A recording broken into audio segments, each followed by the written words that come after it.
wabtaghu min fadlillah wadhkurullah. Ketika itu zikir sudah tidak ada tempat. Kalau tadi zikirnya di masjid. Idza nudiya lis-salah min yaumil jum'ah fas'au ila dzikrillah. Jadi zikrillah yang pertama ini ialah solat Jumaat. Mendengar khutbah, sembahyang tahiyatul masjid, berzikir, kita duduk di masjid, itu zikir. Tapi yang zikir kedua ni, wazkurullah, ingatlah kepada Tuhan. Maksudnya, di mana saja kita berada, di luar daripada masjid, di rumah, di pejabat, di kebun, di pasaraya dan sebagainya. Jadi zikir di sini dengan menyebut nama Tuhan. Wadhkurisma rabbik. Sebutlah nama Tuhanmu pagi dan petang. Kekuatan yang kedua kata Allah, wa minal laili. Lail maksudnya malam. Min maksudnya sebahagian. Sebahagian malam. Fasjud lahu, sujudlah kamu baginya. Sujud di sini maksudnya kita solat, sembahyang. Di dalam sembahyang itu wasabbihu, kamu bertasbih. Lailan tawila, kerana malam itu tawilan, panjang. Panjang itu dinisbahkan kepada kalau kita nak buat sesuatu, malam itu panjang.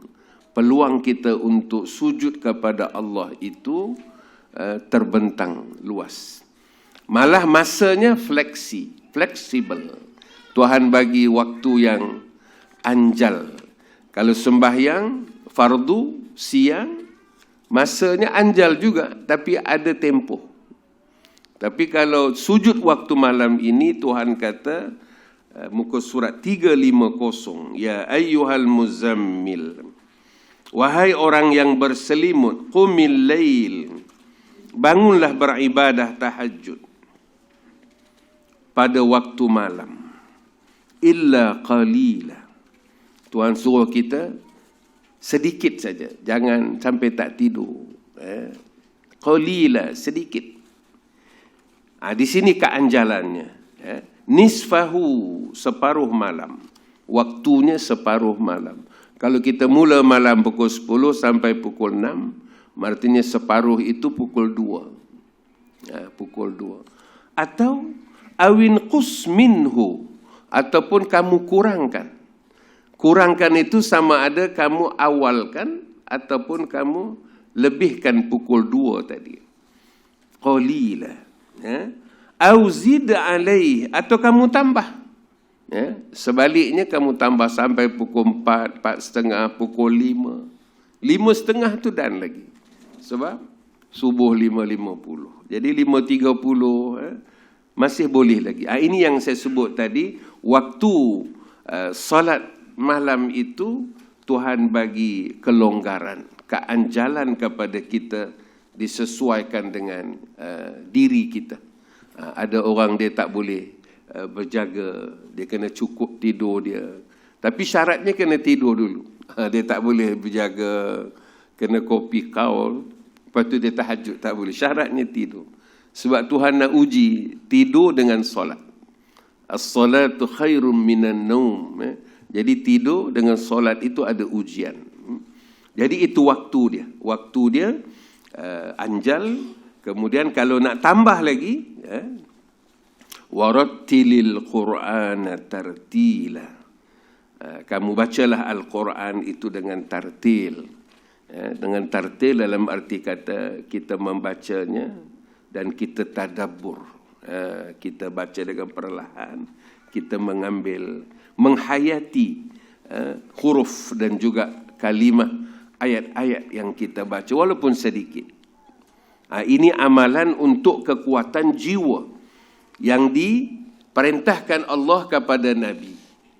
Nabi 2 tahun wajib. Qiyamul Lail ini wajib.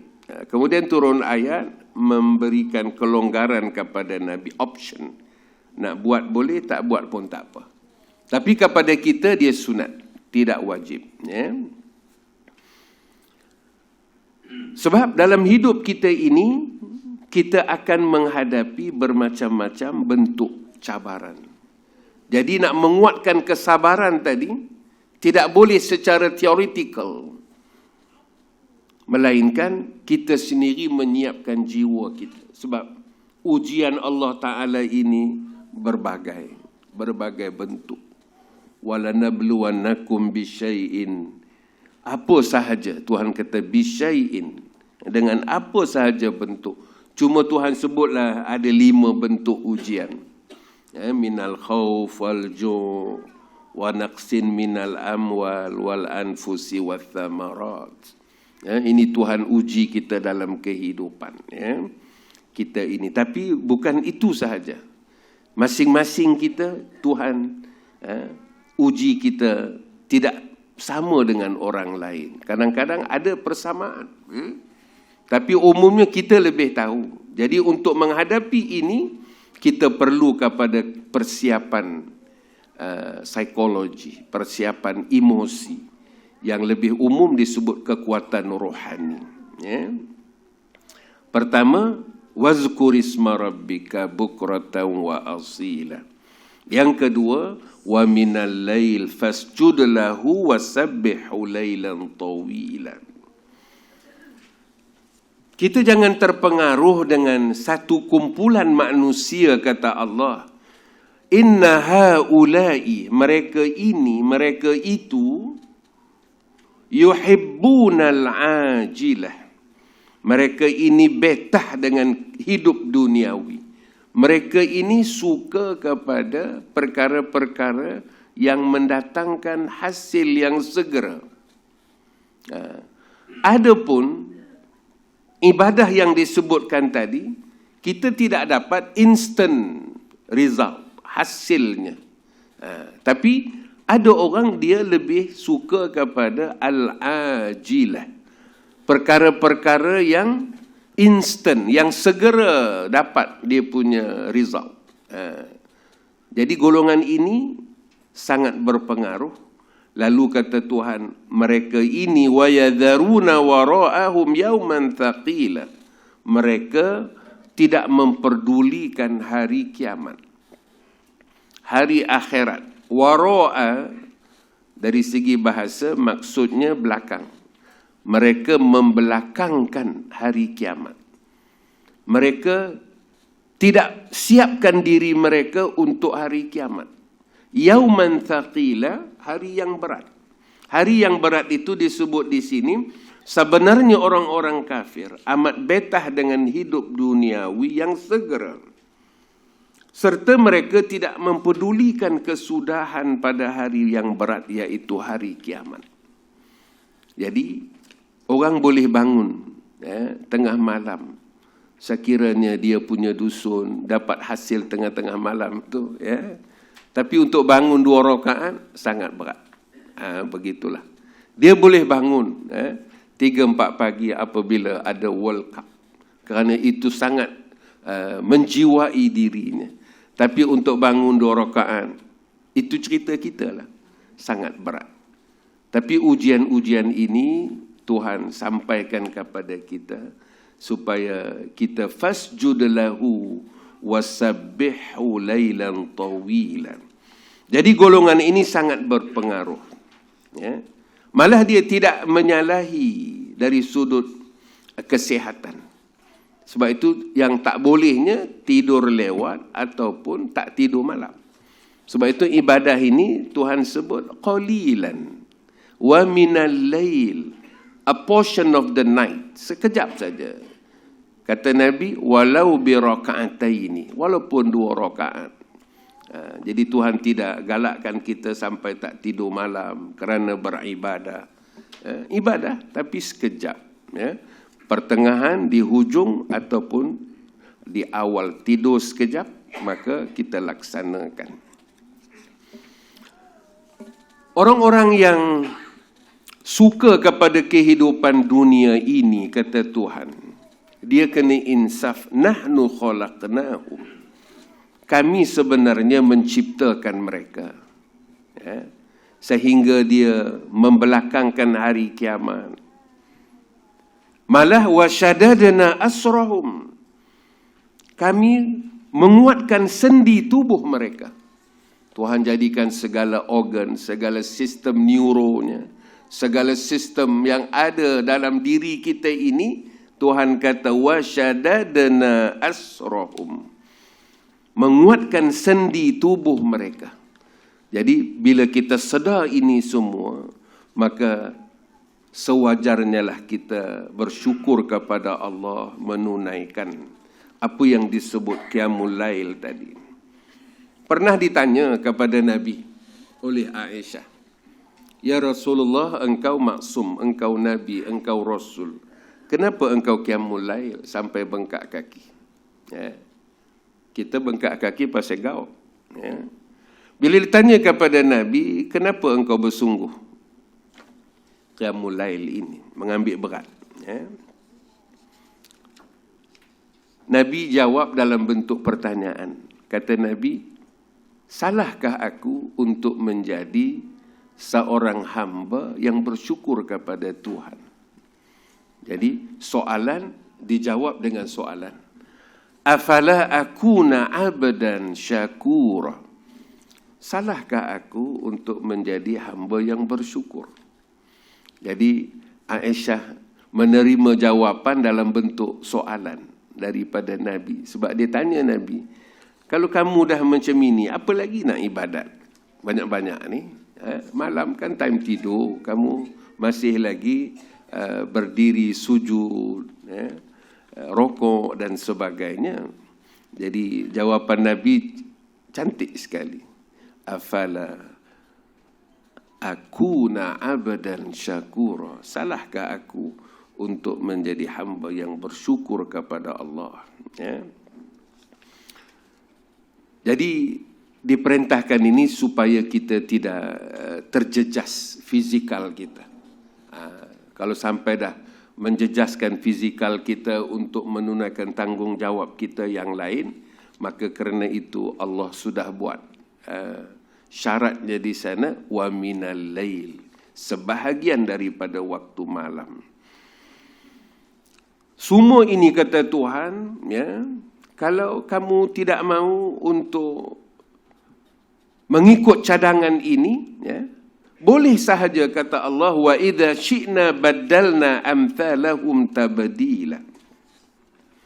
Kalau kamu memilih enggan, tak mau, ya, untuk menjadi hamba yang bersyukur, ya, boleh sahaja kami gantikan, badalna, ya. Perkataan badal itu haji badal, maksudnya haji gantilah, badal itu ganti.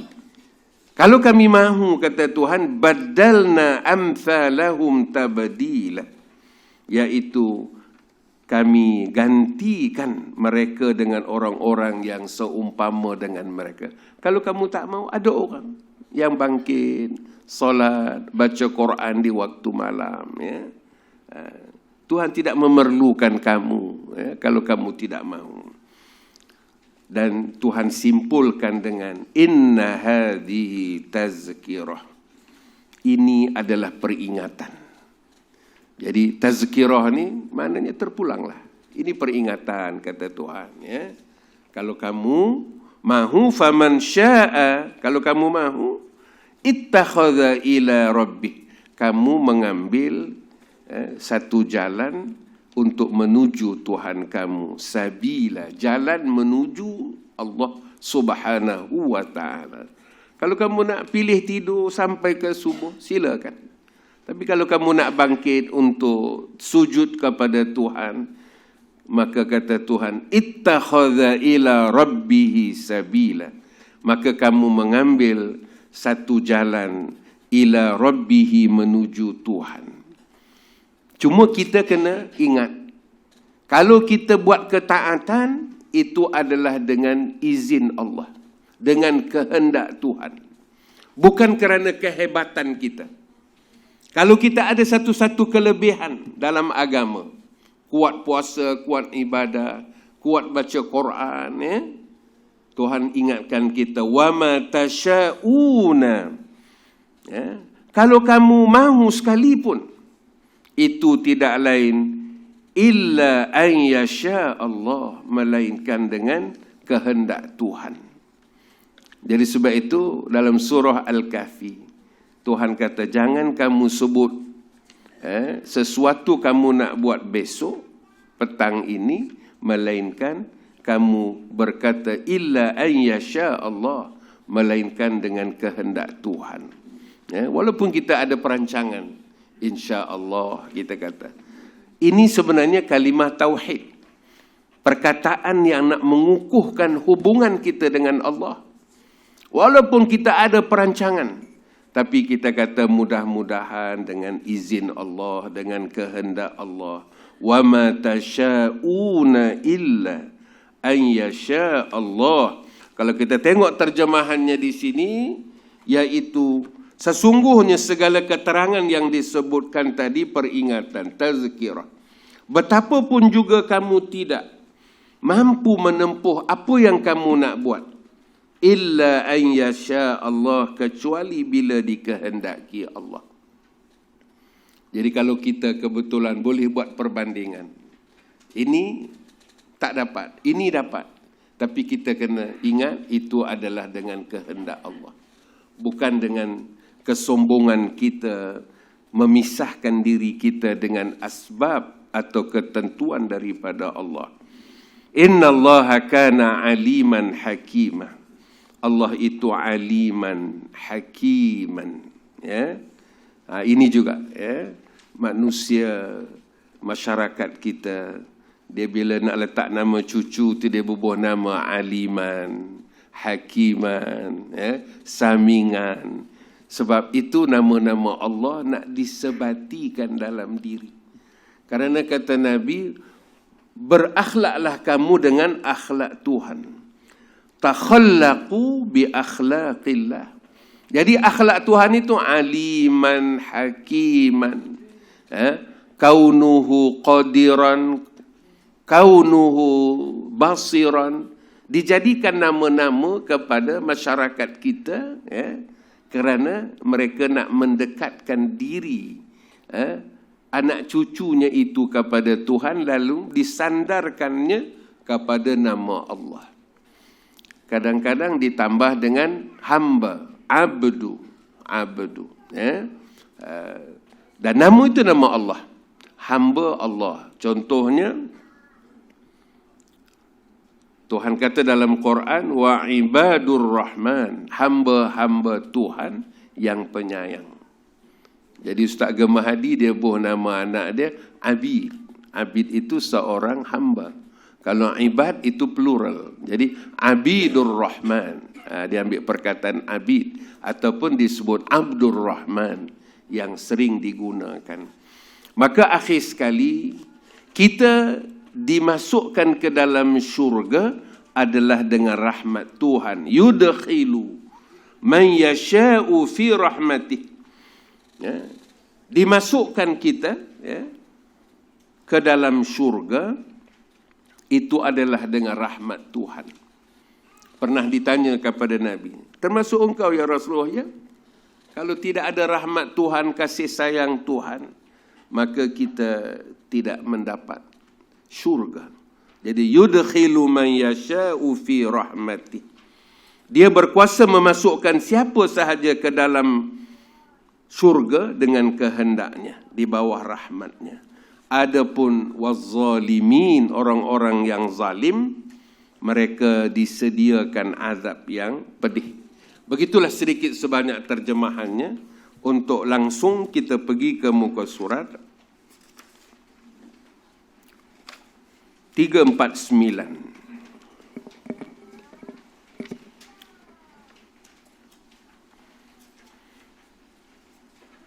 Satu lagi ayat kata Allah, wa minal lail fatahajjad bihi nafilatan lak.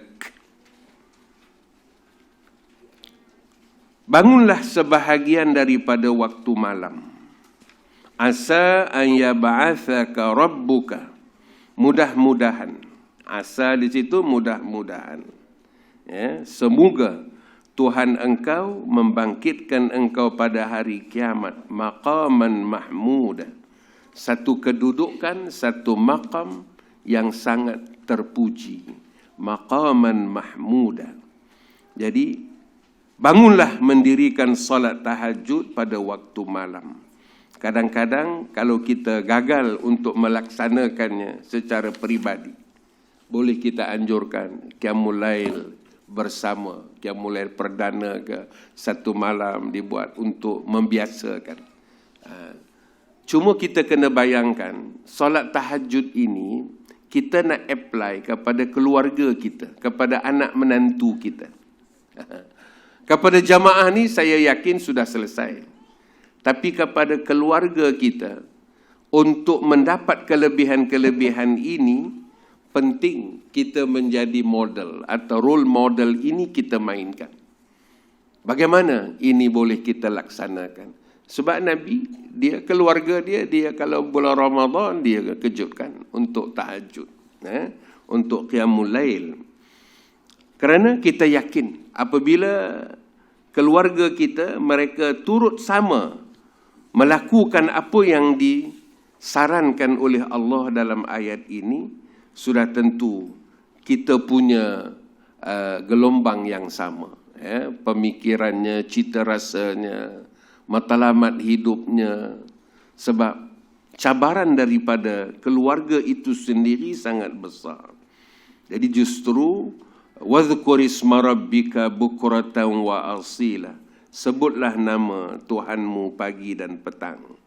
Jadi boleh juga kita terjemahkan sebut itu dengan solat. Subuhnya, solat asarnya, ataupun dengan sembahyang maghribnya. Boleh juga kita kaitkan ke situ. Bukan semata-mata duduk di atas sejadah sebut nama Allah, tidak. Melalui ibadah. Ataupun kita adakan satu sesi tadabbur Al-Quran bersama ahli keluarga. Tak boleh setahun sekali, sebulan sekali, setahun sekali pun jadilah. Lama-lama esok dapat seminggu sekali.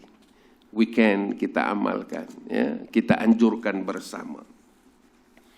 Sebab nanti peranan keluarga ni sangat besar. Sebab dia tidak habis di sini. Kalau kita nak mendapatkan anak-anak yang mendoakan kita, waladin salihin yad'u lahu. Kalau kita tidak bina daripada sekarang, kita tak tahu ke mana arah mereka setelah kita meninggalkan dunia ini. Itu yang penting di sini yang Rasulullah tekankan, soal mendirikan solat sunat ini. Muka surat 351. Yang kita sebutkan tadi, in yasha' yudhibukum ayyuhan nas wa ya'ti bi akharina wa kana Allahu ala dhalika qadira. Tentang insya-Allah tadi, yang bermaksud jika Allah menghendaki, nescaya dia musnahkan kamu wahai umat manusia, dan dia datangkan gantinya dengan umat-umat yang lain. Allah amat berkuasa melakukan yang demikian itu. Sebab bila disebut nahnu khalaqnahum wa syadadna asrahum, Tuhan nak mengingatkan kita, kami yang menciptakan kamu wahai manusia. Kami kuatkan sendi tubuh kamu. Kami kuatkan sendi tubuh kamu. Termasuklah segala sistem yang ada di dalam diri kita itu Tuhan jadikan memang saluran darahnya, dengan urat sarafnya, kalau dia sedikit saja terjejas, dia akan membawa kesan yang besar dalam kehidupan kita. Jadi sebab itu di sini kita tidak boleh alpa dengan ingatan Tuhan. Walaupun kita ada usaha to recover, untuk merawat dan sebagainya. Tapi sistem yang Tuhan jadikan ini, wasyadadna asrahum, kami yang menguatkan sendi kamu. Jadi sendi itu kuat kerana sistem lain-lain itu elok. Dan semua ini ciptaan Tuhan. Kalaupun manusia boleh membuat sesuatu yang artificial, ya, dia tidak ori, ya, dia tidak ori. Itu yang penting kepada kita bila melihat ayat-ayat ini, untuk menginsafkan diri kita. Walaupun khitab ini kepada orang-orang kafir, ya, tetapi kafir di sini yang dimaksudkan mereka yang lupa kepada ingatan Tuhan.